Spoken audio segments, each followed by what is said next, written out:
report from Ken Klippenstein says the Trump administration has directed the military to prepare for lethal strikes against cartels. The attacks will reportedly be ready by mid-September. One of the military sources quoted says the military action could come without the approval of the Mexican government. And if that cooperation gets lost, the question is it worth it to have done it?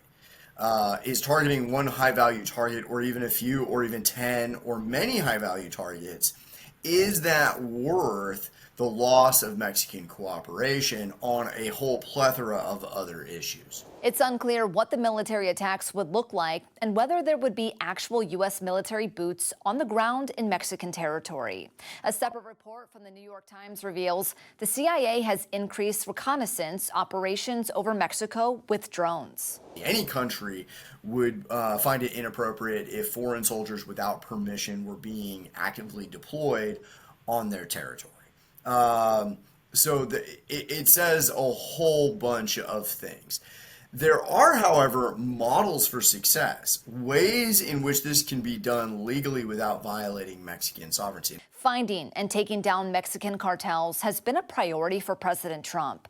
Finding specific cartel leaders can be tough, but it can also be done, especially if they're still actively involved. It took a long time to find bin Laden because bin Laden wasn't talking to anybody. And he wasn't of operational significance. He was a strategic visionary leader. He was putting out the occasional letter, but basically he was completely cut off using a one-man courier. Even Chapo Guzman had people near him who were using phones, who could be targeted by U.S. signal intelligence, be it law enforcement or military. And so he could be found once his network, once there was a focus on targeting his network.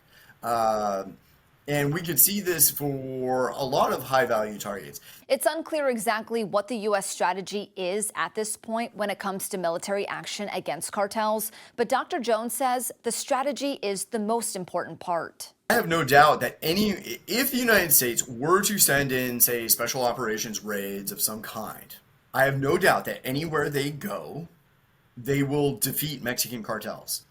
It's also completely irrelevant to the broader strategic context. You can win every battle and still lose a war. We saw that in Vietnam. For Straight Arrow News, I'm Lauren Keenan. If you want more